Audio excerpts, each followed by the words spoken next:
po ka shumë protagonizëm për protestën e kanë bërë vetë njerëzit. Dhe me njohje njerëzve të lirë që po protestojnë për padrejtësitë që u ndodh atyre, për jetën e vështirë që kanë, po e bëjnë vetë ata. Dhe me njohje u shkon atyre.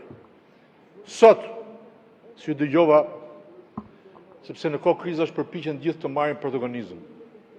Protesta e sotme e këtyre ditëve ka një gjë, është protestë reale, është protestë natyrale, është zëmrim shoqëror nga një padrejtësie të madhe që ka zënë vend në këtë vend.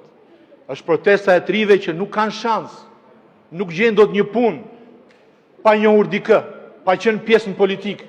Kjo është Shqipëria vërtet dhe kjo është Shqipëria reale.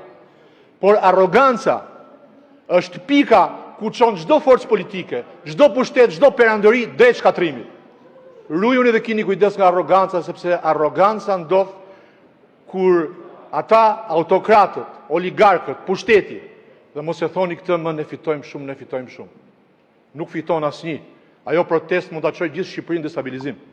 Ajo është një protest me shumë energji dhe ka energji natyrale, ka energjinë e trive, ka energjinë e njerëzve pa shpresë, ka energjinë e njerëzve që është bërë padrejtësi dhe padrejtësia ka hedhur perandori, jo partinë tuaj. Kështu që është mirë për Shqipërinë, lëreni arrogancën, reflektoni, mos recitoni, sepse kuvendi përfaqëson shqiptarët dhe është ndërtuar dy lloj realitetesh, por realiteti i madh është në rrugë. Demokracia vjen nga rruga.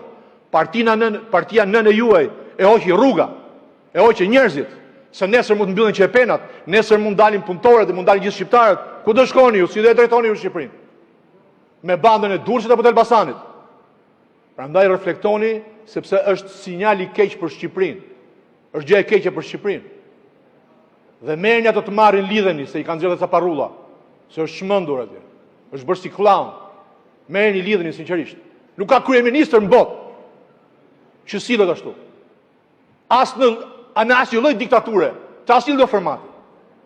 Ato protestuesit kanë bërë ca parrulla brillante rreth tij, por fatkeqësisht ai është kryeministri i Shqipërisë. Dhe një çmendur mund ta çmendë gjithë Shqipërinë.